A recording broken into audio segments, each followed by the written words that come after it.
Good afternoon. We have portfolio questions. Question number 1 is from Baroness Annabel Goldie. We're glad to see you back in your rightful place.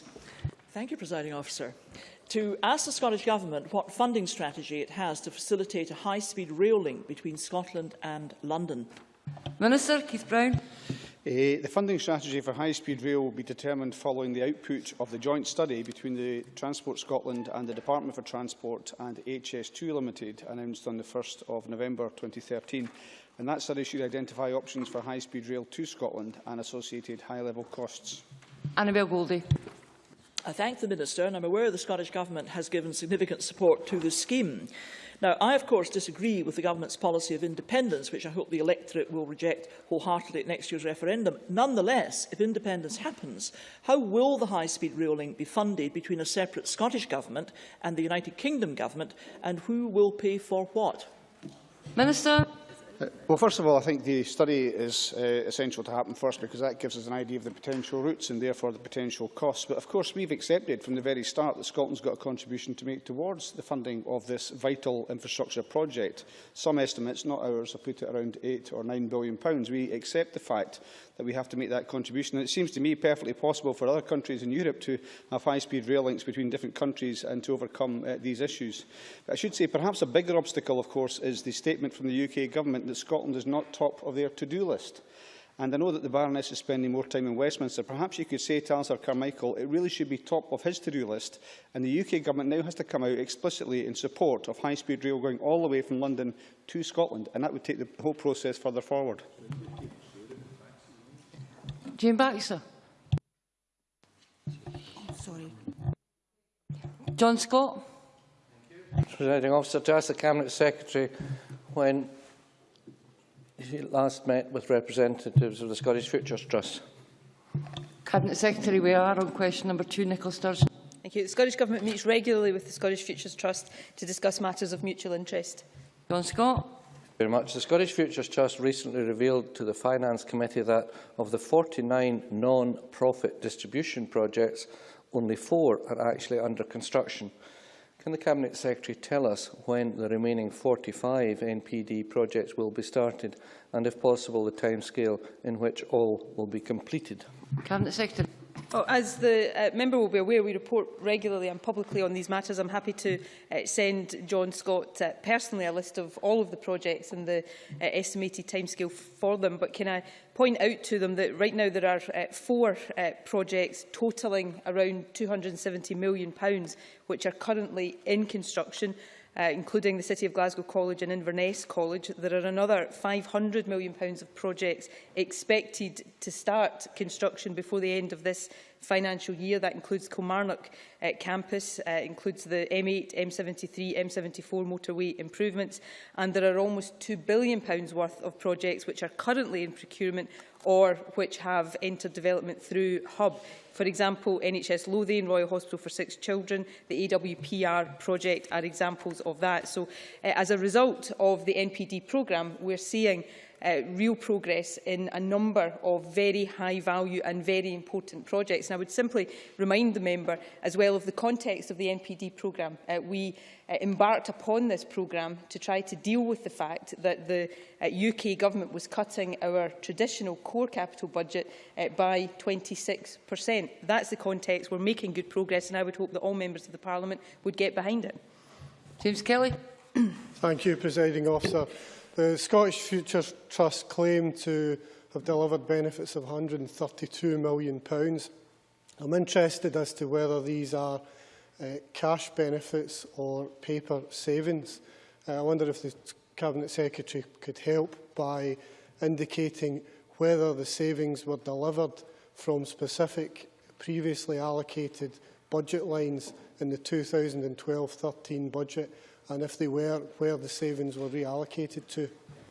Well, I would start by referring James Kelly to SFT's benefit statement for 2012-13, which was published, I think, to be precise, on the 13th of August this year. That showed that SFT had delivered £132 million of net future benefits and savings during 2012-13. When you add that to the 3 previous years, SFT have now achieved a total of £503 million of savings and benefits. So I would advise the member to have a careful look at the benefit statement. If he's got particular additional questions, having done so, he can direct them either to me or direct to SFT, and we'd be happy to answer them.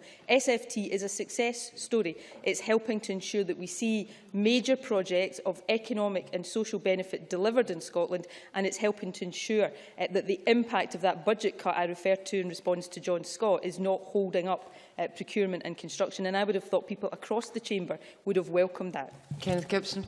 Yes, can the Cabinet size confirm that the £503 million that's been saved by the Scottish Futures Trust will be reinvested in capital projects, and that the savings made by the non-profit distribution model stand in sharp and stark contrast to the ridiculously profligate public and private partnership which the unionist parties imposed on us before? Secretary.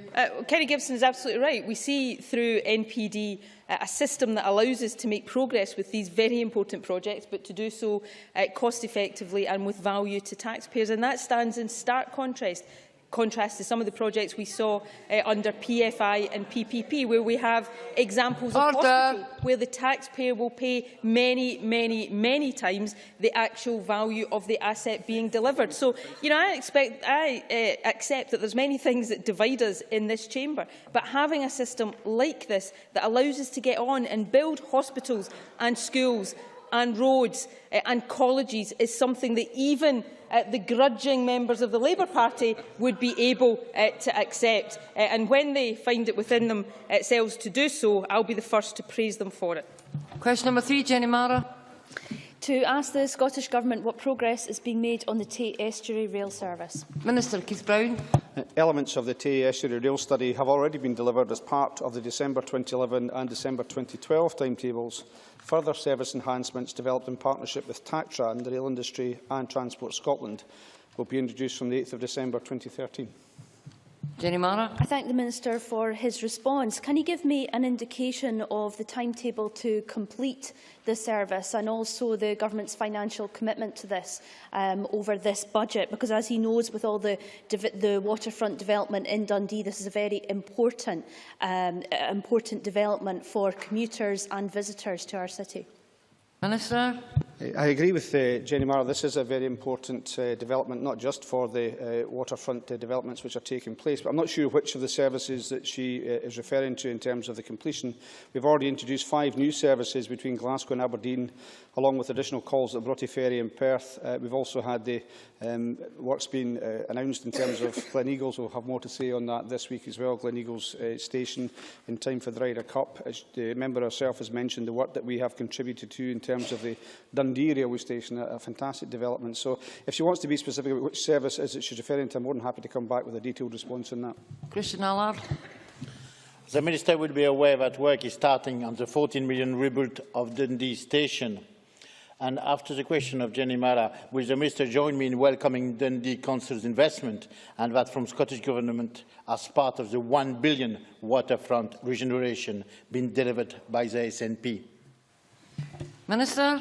Yes, I'm happy to welcome Dundee Council's investment to rebuild Dundee Station as part of the waterfront development, and of course the investment contribution from the Scottish Government as well, which is quite substantial. And I think many of us familiar with Dundee Station, certainly my time as a student in Dundee, know that it was time that it had to be upgraded and updated, and we're all well aware of the other work that's going on round about the station as well. So it really is transforming Dundee. And of course I should mention as well that the Future Scottish Stations Fund, which will come in with a new franchise, can be used to fund further improvements to station buildings and facilities in future years as well. Question 4, John Mason. Thank you. To ask the Scottish Government how many passengers there have been on the Glasgow to Edinburgh via Airdrie line since it reopened. Minister. As the Glasgow to Edinburgh line via Airdrie forms part of a longer route originating west of Glasgow and Helensburgh, passenger counts on this route include these stations as well. Therefore, to accurately answer John Mason's question, specifically between Glasgow and Edinburgh, I would have to write to him with this information once the exercise has been completed to disaggregate the passenger journeys from stations on the Helensburgh and Balloch services to Edinburgh. But I can add that the Helensburgh-Balloch-Edinburgh route has seen passenger growth of just under 22% since the Airdrie to Bathgate line was opened. John Mason. Presiding Officer, can I thank you that I've had the chance to ask a question for the first time in 1.5 years, and can I thank the Minister for his reply. I wonder if the Minister would agree that projections on the usage have tended to be on the cautious side, and that figures like a 22% increase suggest that some other developments might have been discouraged because people were a bit pessimistic. Minister, can I just say that questions are decided by ballot, and I'll have no whining from the member, because it took me 2 years to get a question when I was a backbencher. Minister. Can I say I think the member's question was well worth waiting for. We're aware that there are examples of projects where, actually, it's a very good point that John Mason makes, and it's been said a number of times that actual patronage tends to exceed forecasts which are made before improvements are actually undertaken. However, it's also true to say there are instances which I'm happy to provide information on to the member where the reverse has been true, where it's been substantially lower. But if you look at Stirling, Allowick and Carden, in my own constituency, forecast 80,000, actual figures over 400,000. Transport Scotland have undertaken research with the Department for Transport examining forecast versus actual demand at newly opened stations, and the report found no evidence of systematic forecast bias in either direction. The patronage forecasts contained within the business case were in relation to Airdrie to Bathgate based on the best information available at that time. Mark Griffin. Thank you, Presiding Officer. I look forward to that work being done by the Minister. Can the Minister tell me if that work will include identifying the number of passengers who have been diverted off the Glasgow to Edinburgh main line through Falkirk Quay through the Glasgow-Edinburgh via Airdrie line to reduce a lot of the congestion experienced by passengers on that line? Minister. I'm happy if the member wants to put that request in writing to me to get the information that he looks for. But the point I was making in response to John Mason is that that line is not a line which is isolated from others. It originates in another place, so we have to try and disaggregate those. And in the course of doing that work, disaggregating the figures, as I say, if Mark Griffin wants to follow up that question he's made, I'm happy to have that included in that work's been done already. Question 5, Jayne Baxter. Thank you, Presiding Officer. To ask the Scottish Government what recent discussions it has had with Scottish Water and other bodies about improvements to drainage infrastructure in urban areas. Cabinet Secretary. The Government has regular discussions with Scottish Water and its regulators about improvements to drainage infrastructure, both in terms of the delivery of the current investment programme for 2010-15 and that plan for 2015-21. Indeed, I met with Scottish Water's Chair and Chief Executive just this morning when I officially opened their new head office. As part of the current investment programme, Scottish Water is undertaking studies in 6 urban areas, together with local authorities, to better understand surface water drainage and interactions with the sewerage system. Information from these studies is informing investment priorities for 2015-21. Members will also be aware that Scottish Water is in Parliament today with an exhibition outside the members' lobby, and I would urge anybody with an interest or constituency issues to raise to take advantage of this opportunity to discuss these matters with them. Jayne Baxter. I thank the Cabinet Secretary for that answer. Many of my constituents in Mid Scotland and Fife have been affected by problems of localised flooding, often due to culverts or drains being blocked or in poor condition. I'm aware of the complexities of ownership which can occur when a drain or culvert is in poor condition. Often the costs of resolving a problem fall upon individual property owners until liability can be established. Could the Cabinet Secretary indicate whether she will look into simplifying ways in which disputes over such infrastructure problems can be resolved? Cabinet Secretary. I'm more than happy to look into any suggestion the member wants to make. If she wants to write to me about any particular constituency cases, I would be happy to look at them in particular. I would also encourage her to take the opportunity of Scottish Water's presence here today to perhaps discuss these particular issues with them. You know, many of our cities and towns suffer from regular flooding, and much of that is the result of our sewerage system being unable to cope with the increasing occurrence of short and high-intensity storms.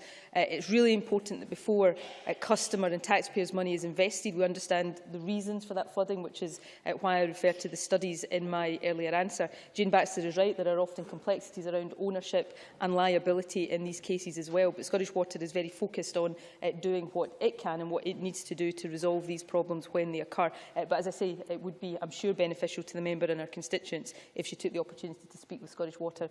They are just outside the chamber just now. Question 6, Maureen Watt. Thank you, Presiding Officer. To ask the Scottish Government what discussions it has had with the Community Transport Association and what assistance it can provide to this sector in light of the Infrastructure and Capital Investment Committee's report on community transport. Minister. Transport Scotland officials recently met with the Community Transport Association's Director for Scotland to discuss the committee's report. It was an excellent investigation undertaken by the committee and made a number of recommendations, not least to the Government. In light of those discussions and the committee's recommendations, Transport Scotland has increased its funding to the Community Transport Association from the 1st of November and will commission research into the wider benefits of community transport. In addition, a total of £1 million will be made available in 2013-14 from Transport Scotland and Scottish Government third sector budgets to help community transport providers purchase new vehicles. Officials are also considering with stakeholders options for addressing other concerns raised by the committee, including training costs for minibus drivers. Maureen Watt. Can I thank the Minister for his very comprehensive reply? And can he advise me how that money for buses will be allocated, by whom, and what kind of groups will be eligible to apply? And also, is this substantial sum just for 1 year, or can it be found to go over the same sum over a number of years, because buses get old over a number of years? Minister. The people that are best placed to do this are people involved in the sector, so the Community Transport Vehicle Fund will be jointly administered by CTA Scotland and SCVO and will be allocated by a board agreed by themselves and the Scottish Government, and it will be open to community transport groups in Scotland looking for funding for vehicles. It's a one-off fund for now, but I expect it to provide valuable insights into the sector's needs, which we can use to develop future support as finances permit. And details of the scheme are being finalised, and we envisage it being open for applications by the end of the month. Question 7, Rhoda Grant. To ask the Scottish Government what recent discussions it has had with Highland Council about the infrastructure and capital investment required to meet the needs of communities in the Highlands and Islands. Cabinet Secretary. Ministers and officials regularly meet representatives of councils, including Highland Council, to discuss a range of issues. Ongoing engagement with Highland Council takes place through activities such as the Convention of the Highlands and Islands, whose aim is to strengthen alignment between the Government and member organisations. The last meeting took place on the 28th of October, and the Cabinet Secretary for Finance, the Minister for Local Government and the Minister for Youth Employment were all in attendance. Rhoda Grant. I thank the Cabinet Secretary for that response. She will be aware that planning consent for Kishon Port development is progressing. Has she had any discussions with Highland Council about the improvements to transport infrastructure that would ensure that we maximise the potential from this strategic development? Obviously, I'm aware of the development that Rhoda Grant refers to. I'm more than happy to respond to her in detail in writing about any discussions the Scottish Government has had in order to ensure that through transport links or whatever the potential of that has been maximised. I'd be more than happy to discuss it with her in light of that correspondence. Question number 8, will there any?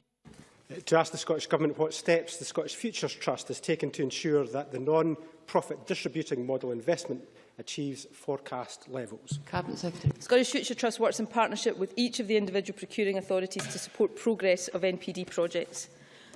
Will there any?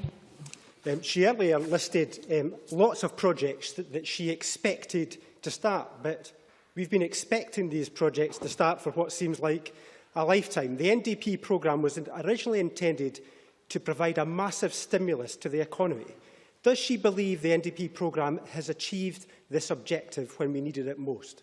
Cabinet Secretary. Well, can I say to Willie Rennie that the NPD programme was actually designed to mitigate the cuts to our capital budget, first planned by Labour and then implemented by the Tory Liberal Democrat coalition government at Westminster. And I really do think there is irony in the extreme in a member of the Liberal Democrats coming here to moan about the NPD programme that was necessitated by the cuts that his colleagues imposed on this Parliament's budget.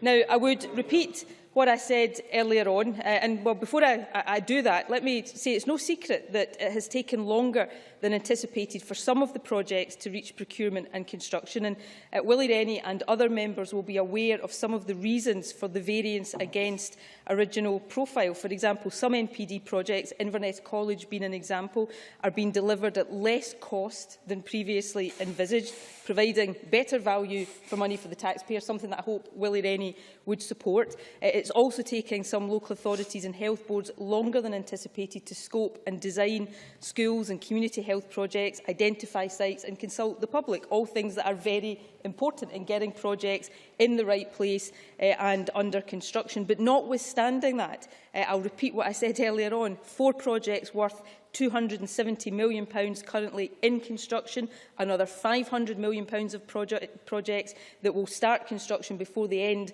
of this financial year, and almost £2 billion which are currently in procurement or have entered development through Hub. These are good news stories, all of them happening in spite of the capital cuts imposed by Willie Rennie's colleagues. We now move to questions on culture and external affairs. Question number 1, Mary Fee. Thank you, Presiding Officer. To ask the Scottish Government how it will promote the culture of Greater Glasgow and West Scotland before and during the 2014 Commonwealth Games. Cabinet Secretary Fiona Hislop. The Glasgow 2014 cultural programme plays a central role in Scotland's hosting of the Commonwealth Games.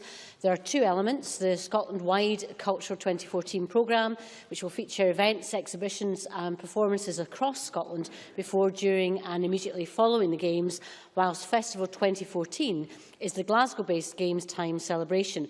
And the diverse programme features many projects which showcase the rich heritage and culture of different parts of Scotland, including Greater Glasgow and the west of Scotland. Mary Fee.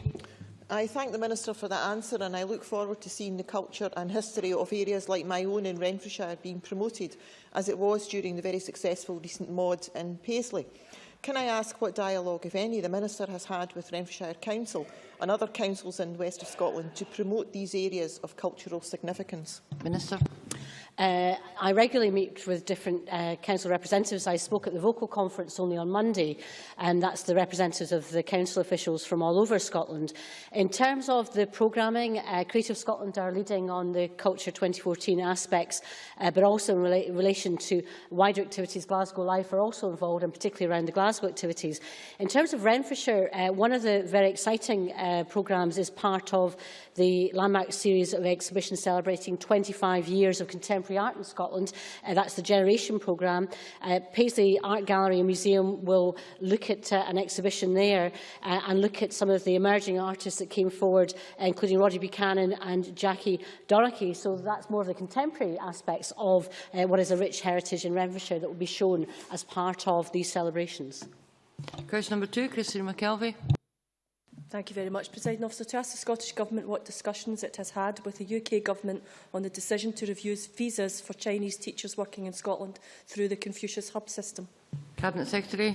The First Minister wrote to Theresa May on the 1st of November to express dismay at the decision to refuse visas and requested these to be reversed.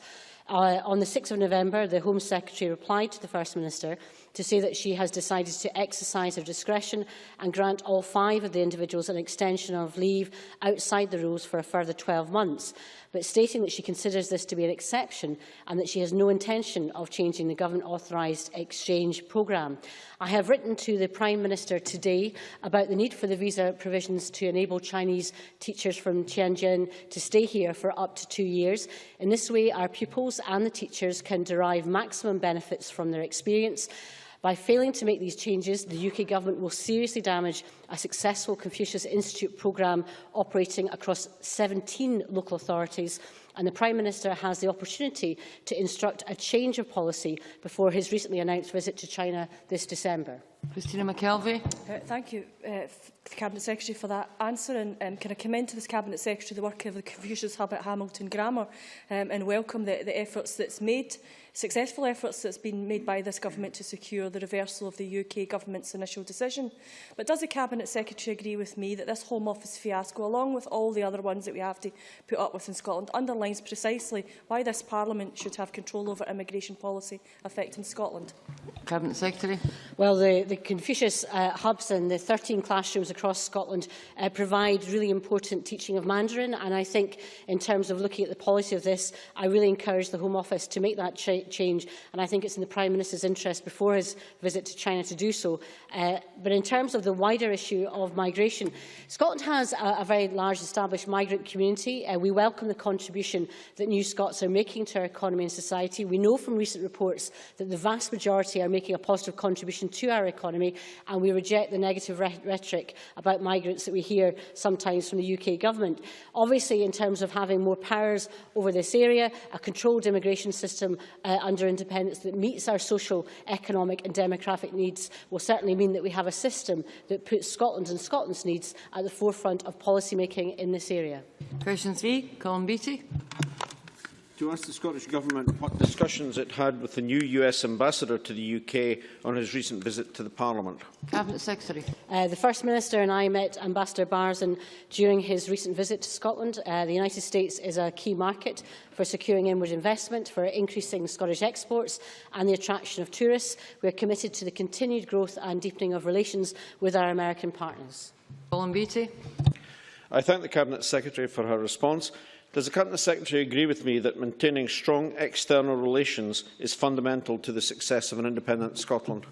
Yes, I do. We have a platform of effective external relations now. Obviously, that can be expanded and extended with independence to pursue a distinctive position and to develop and design an approach to world affairs that reflects Scotland's specific values and interests.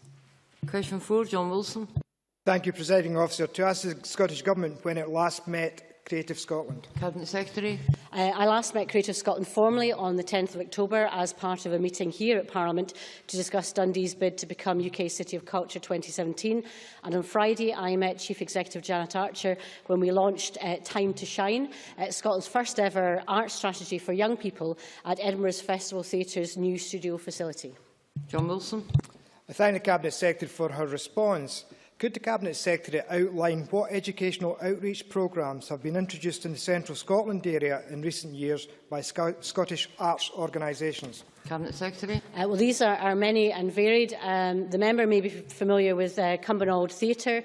It provides an extensive range of educational programmes funded and supported as an organisation by Creative Scotland.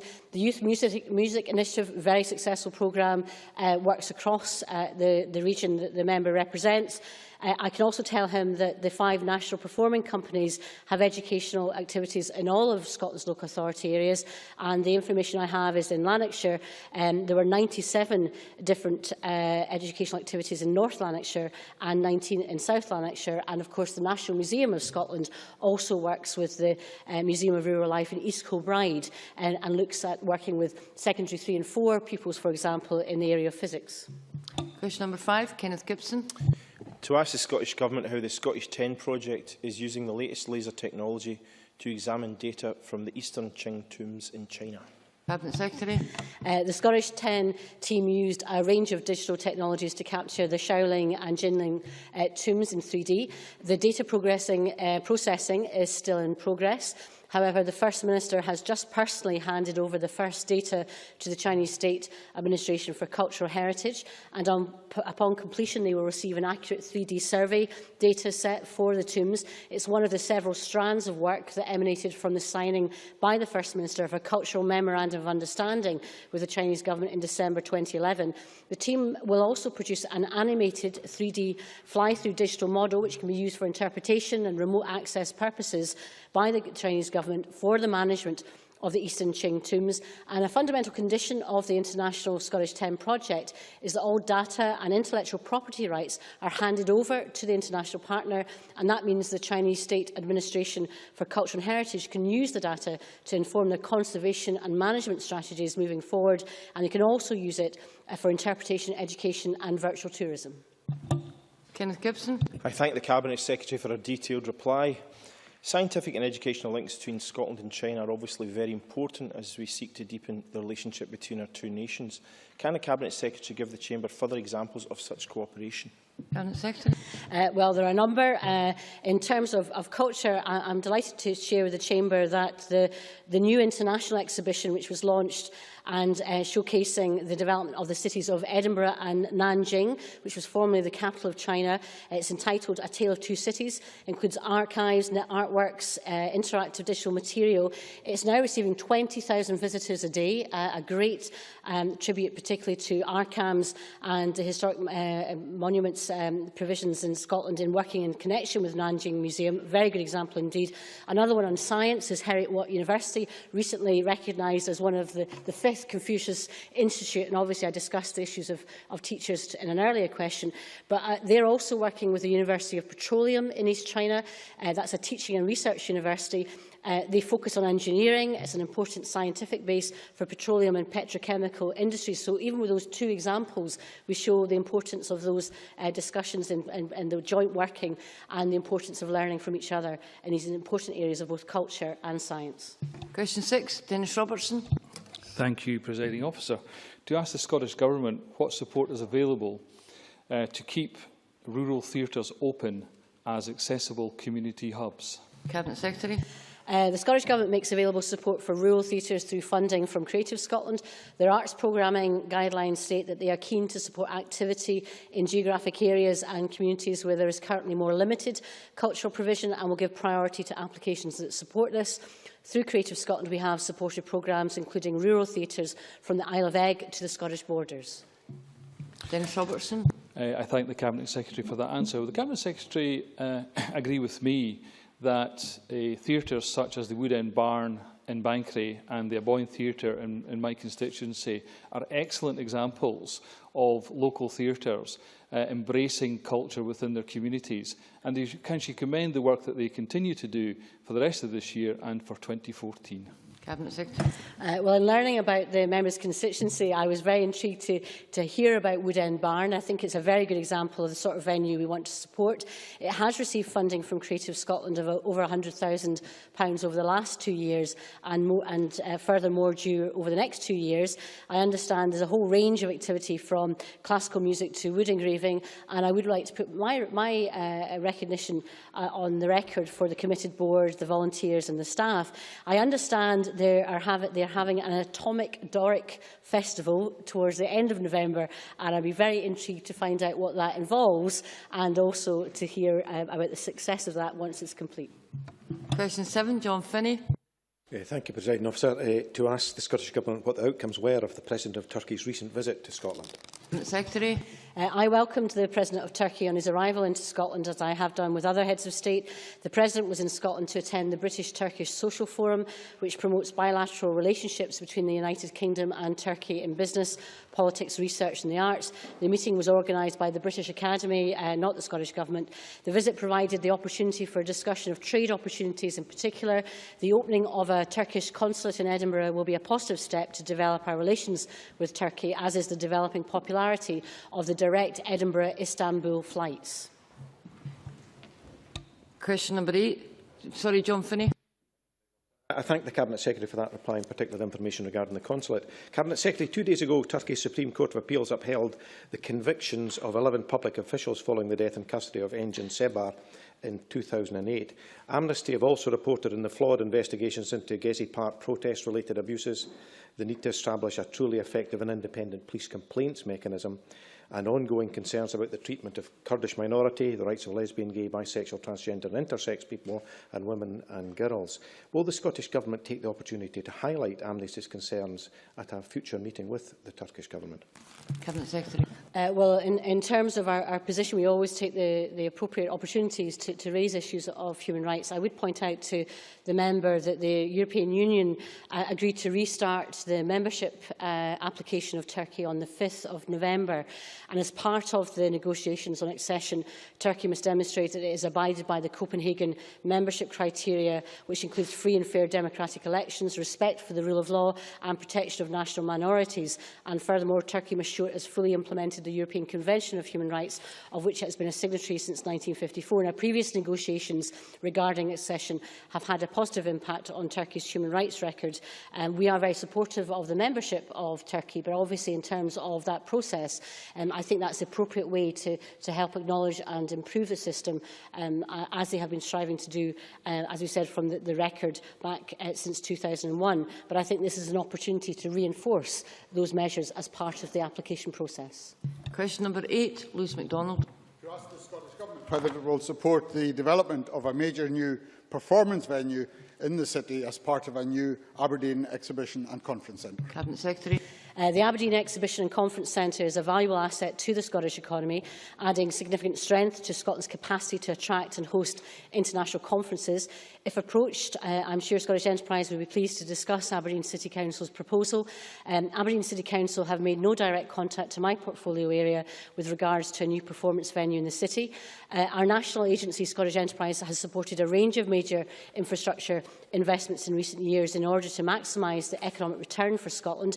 A recent example being the Scottish Exhibition and Conference Centre, with the Hydro providing Scotland with a state-of-the-art 12,000 spectator arena, as well as a purpose-built exhibition centre, conference centre, auditorium. And 2014, President Officer, is going to be an incredible year for Scotland. I'm sure members would like to take this opportunity to welcome the recent news that the 2014 MTV European Music Awards will be coming to Glasgow and to the Hydro. Lewis MacDonald. I welcome the Cabinet Secretary's positive tone. Does she recall that in the last Parliament, Scottish Enterprise did indeed offer grants and loans to conference centres in both Glasgow and Edinburgh, worth in both cases many millions of pounds, but failed to provide comparable support to the conference centre in Aberdeen? If she agrees that, as I think she does, that this exciting new centre is vital both for staging major performances in the city and for hosting events such as Offshore Europe and All Energy, which would not in any likelihood be staged in any other Scottish city, will she today offer the Scottish Government's enthusiastic endorsement for the ambitious approach taken to this by Aberdeen? Cabinet Secretary. Well, clearly, in terms of entertainment provision, Scotland is the perfect stage for lots of events, but obviously venues can also host a number of conferences. These conferences increasingly are providing great revenue for the cities concerned, and as I stated in my initial reply, it really is an issue for Scottish Enterprise. I would encourage Aberdeen City Council to engage with them in terms of the talks and discussions to explore all options, and I think that's the answer that perhaps he is seeking. Question number 9, Jackie Bailey. To ask the Scottish Government what assistance it can provide from the Culture and External Affairs budget to the paddle steamer the Maid of the Loch so that it can sail again on Loch Lomond. Cabinet Secretary. Officials from the Scottish Government's Tourism Division, Scottish Enterprise and Loch Lomond's and Trossachs National Park Authority met with members of the Trust yesterday, Tuesday the 12th of November, to discover what further assistance and advice can be offered to the Maid of the Loch. As I've made clear, we have used the culture budget to protect frontline cultural provision and funding for artists, which makes responding to in-year requests difficult, especially as in this case, state aid issues need to be considered. Jackie Bailey. Can I thank the Cabinet Secretary for what I thought was getting to be a positive response, and if she can't manage anything this year, I'm happy to wait till next. But she will, of course, be aware that the Maid of the Loch started an appeal earlier this year to try and get her to sail again on Loch Lomond. It is without doubt very much an iconic heritage attraction, which I believe will help position not just Loch Lomond, but indeed Scotland as well as an international destination. I am aware of the meeting that was held yesterday, but I wonder whether I could just press you just a little bit more to talk about what support can be offered, and indeed invite you out to the constituency to see the progress with the Maid. Cabinet Secretary. The member is nothing if not diligent in pressing the case for the Maid of the Loch, and she also knows I've visited her constituency on a number of occasions. My understanding of the meeting yesterday that a report was given on the appeal, and I would encourage people to support the appeal. It's a very important part of our heritage. In terms of their planning, my understanding also about the meeting yesterday was some of the plans were for longer term. So therefore, as part of that longer term planning, perhaps some presentations can be made as to what funds could be provided for. Heritage Lottery is obviously an avenue they want to pursue, but I think, and I'm sure, this is an issue we probably will return to in the future. Question 10, Aileen MacLeod. To ask the Scottish Government what action is taken to support the creative arts in Dumfries and Galloway. Cabinet Secretary. Creative Scotland's National Agency for the Promotion of the Arts has established a formal place partnership with Dumfries and Galloway. It was fitting that earlier this year, 2013, the Year of Natural Scotland, I formally launched this in the new Galloway, an area of outstanding natural beauty. I also had the pleasure of launching the Environmental Arts Festival Scotland 2013, a flagship of this place partnership, which has been so successful. Aileen MacLeod. Can I thank the Cabinet Secretary for her response? And the Cabinet Secretary will be aware of long-standing ambitions in Kirkcudbright to create an art gallery of national significance. And now, with the Dumfries and Galloway Council having agreed recently to support the community's plans and commit funding to the project, will the Cabinet Secretary undertake to meet with members of Kirkcudbright Community Trust as well as myself with a view to establishing how the Government may be able to help support the community's ambitions? Cabinet Secretary. Obviously, Kirkcudbright has a rich history as an artist colony, obviously with the Glasgow Boys, the Scottish colourists, and is also a vibrant hub today, attracting many artists. Government support and funding for local museums and galleries is administered by Museums and Galleries Scotland, and in the first instance I would encourage Kirkcudbright Community Trust to meet with them to discuss how best to support their ambitions. Clearly, as the national development body, they are best placed to advise on the way forward in line with their national strategy, but I would be interested to know about the development, but I would suggest that as a first step, that would be the appropriate way forward. Thank you. That ends questions on the Culture Secretary's portfolio. The next item of business is a statement by Fergus Ewing on electricity market reform. The Minister